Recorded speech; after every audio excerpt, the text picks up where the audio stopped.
Сәлеметсіздер ме, құрметті менің арыстан көрермендерім.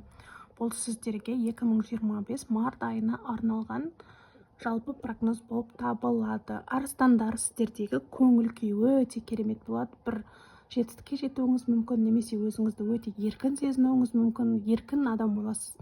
Және жан жағыңыздағыларға бір құс сияқты ұшып жүрген адам сияқты бір еркін боласыз да, көңіл күйіңіз керемет, және сұрақ қоюшы боласыз. Адамдарға сұрақ қоясыз, немесе өзіңізге сұрақ қоясыз. Еркіндігіңіз соншалықты жан жағыңыздағы адамдардың не істеп жүргенін талқылауыңыз мүмкін, сұрақ қойып, сол сұрақтардың жауабын алуыңыз мүмкін. Сондай бір еркін құс деуге болады көңіл күйіңізді. Одан кейін ақша мәселесі. Арыстандар, бұл айда мартта ақшадан сақ болған жөн. Бір нәрсе сатып аласыз ба, немесе сатасыз ба, немесе кредит аласыз ба, немесе кредит жабасыз ба деген сияқты жалпы сізде бір ақшаның кетуін білдіреді. Осы айда жасаған покупкаңызға ойланып, ақылдасып жасаған дұрыс. Себебі бір жоғалту болуы мүмкін. Бір сатып алған затыңыз көңіліңізден шықпай қалуы мүмкін, ұнамай, немесе біреуге ақша беріп қойып, сол ақшаңыз қайтпай қалуы мүмкін деген сияқты, немесе түсетін ақшаңыз түсу қиын, немесе кредит алған болсаңыз, кредитіңіздің болашақта өтеуі қиын болады деген сияқты. Желательно бұл айда покупка, қарыз, кредит, ақша беру, ақша алу, сатып алу дегеннен сақ болыңыз, және ұзақ ойланып барып нақты шешіп жасаңыз, немесе келесі айға дейін сыра тұрғаныңыз да дұрыс.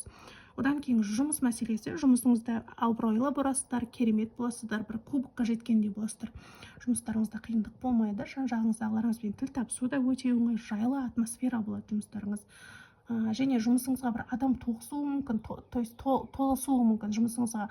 Немесе сіз бастық болсаңыз, қол астыңызға адам аласыз, көмекші аласыз, немесе қасыңызға коллектив қосылуы мүмкін, немесе сіз бір жерге жұмысқа жаңадан кіресіз ба деген сияқты толығу болады, яғни достық қарым-қатынас болады жұмысыңызда. Жалпы адамдармен көп сөйлесетін боласыз. Одан кейінгі денсаулық мәселесі. Денсаулық, егер әйел адамдар болса, өте жақсы жаңалық болуы мүмкін, көтеруіңіз мүмкін, немесе босануыңыз мүмкін. Жалпы әйел адамдарда женский жағынан бала көтеруге, бала тууға сондай бір мүмкіндіктер болуы мүмкін.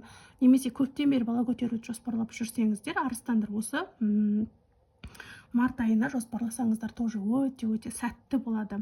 Былай айтқанда, женский денсаулық жағынан шығып тұр, қиындықтар болмайды. Денсаулығыңыз бір шексіз сияқты, бір энергияңызды тасып тұруы мүмкін, солай керемет денсаулық иесі боласыз. Ер адам болсаңыз да, бұл әйел адамға екеуіңізге де қатысты. Ер адам болсаңыз, мүмкін әйеліңіз көтереді, немесе әйеліңіз босанады деген сияқты бір жақсы жаңалық күтіп отырасыздар денсаулық жағынан. Бірақ әйел адамдарға арыстандар бұлай ескерту береді: денсаулықта рисковать етпеңіздер. Например, ерін жасатқыларыңыз келіп, немесе беттеріңізге операция деген сияқты сондай косметологический операциядан март айында сақ болыңыздар. Және арыстандарға жалпылама ескерту, карта советі айтады, ақшадан сақ болсын деп. Өте сатып алатын затты мың рет ойланып бір шешкендеріңіз дұрыс.